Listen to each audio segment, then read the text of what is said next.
जिद पाल लो, छोटी सी जिद पाल लो। ये जिद बहुत जरूरी है ना, ये जिद जो है ये बहुत जरूरी है। अगर आप में जिद नहीं है ना, मेरे हिसाब से आप देखो, जिस आदमी का मोटिव नहीं है ना, लक्ष्य नहीं है, मेरे हिसाब से वो आदमी नहीं है भैया, वो गधा है, वो जानवर है।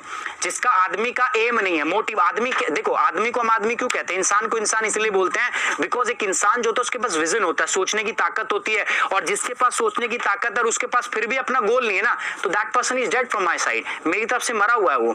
आदमी का लक्ष्य होता है जिंदगी में, और इस लक्ष्य को पाने के लिए आपको ना थोड़ा सा पागलपन, थोड़ा सा जिद जो है ना वो लगानी पड़ती है, दिमाग के अंदर होता है। महात्मा गांधी यार हमारे फ्रीडम फाइटर थे, गांधी जी।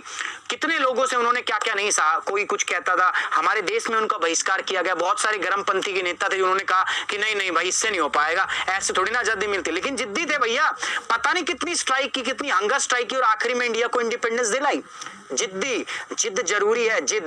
मैं एक बात बताऊंगा, देखो यार, ये बड़े बड़े लोग हैं, इनकी बातें अपने को थोड़ी कम समझ में आई, क्योंकि औहदा बहुत बड़ा है ना। आप एक जानते होंगे अरुणिमा सिन्हा, यूपी की एक मैम थी, यूपी की लड़की थी, तो उनके बारे में आप सब लोग जानते हैं, मुझे मतलब बताने की शायद आवश्यकता ना हो, है ना। तो रात में ऐसे कहीं ट्रेवल करने जा रही थी, तो क्या हुआ कि गलती से कोई गुंडे वुंडे उसमें चढ़ गए, तो कुछ बदतमीजी कर रहे थे, उनका चेन वेन पॉकेट मारने की कोशिश की उन्होंने, तो उन्होंने अपनी जान बचाने के लिए चलती ट्रेन से वो कूद गई, है ना।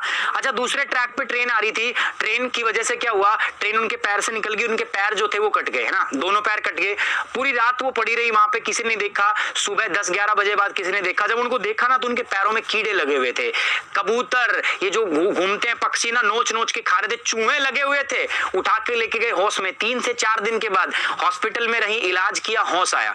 जब होश आया तो पहला उनके दिमाग से क्या चीजें निकली, भाई मैं होता तो मैं कहता भाई हो गया, जिंदगी खराब हो गई यार, पैर ही नहीं है। लेकिन उन्होंने क्या सोचा पता है, सोचने की ताकत देखो। उन्होंने सोचा कि हे भगवान, भगवान को थैंक यू बोला सबसे पहले कि हे भगवान धन्यवाद, आज तूने मेरे को जिंदा रख दिया। अगर मेरे को जिंदा रखा है ना तो कोई बड़ा पर्पस है, आज पक्की बात है, कोई बड़ा काम करवाएगा मेरे से। इतना विश्वास था कि एक दिन मैं बहुत बड़ा काम करूंगी।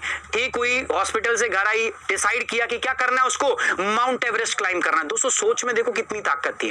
क्या करना है, माउंट एवरेस्ट क्लाइम करना है। यहाँ दोनों पैर सही है, राजन के 2 पैर राजन के सही है, 4 इसके सांड के सही हैं, लेकिन फिर भी ये माउंट एवरेस्ट क्लाइम नहीं कर सकता। क्यों? क्योंकि वो जज्बा नहीं है, वो हिम्मत नहीं है। लेकिन उसने सोचा दोनों पैर नहीं है, फिर भी सोचा कि मैं माउंट एवरेस्ट क्लाइम करूंगी। अपने जो शेरपा था उनके पास गई, वो बछेंद्री पाल, उनसे बताया कि ऐसे ऐसे मेरे को माउंट एवरेस्ट क्लाइम करना है। तो जब उन्होंने सुना तो उनकी आंख में आंसू आ गया, है ना, आंख में आंसू आ गया। बोली बेटा माउंट एवरेस्ट इतनी बड़ी बात अगर तूने इस हालत में सोच ली ना, माउंट एवरेस्ट खुद झुक गया तेरे सामने। समझ रहे हो बात को? इतनी बड़ी बात है, एक ऐसी लड़की ने सोची जिसके दोनों पैर है ही नहीं, और उसने सोचा कि उसको माउंट एवरेस्ट क्लाइम करना है। उसने बोला माउंट एवरेस्ट बेटा खुद झुक गया तेरे सामने, तेरे हौसले जो है ना वो इतने बड़े हैं। और दोस्तों अकेला माउंट एवरेस्ट नहीं, दुनिया के 7 जो पीक है, 7 समिट उन्होंने किया है, और आज जो है उनका हॉल ऑफ द फेम में नाम आता है जिन्होंने 7 के 7 समिट जो है वो पार किए हैं।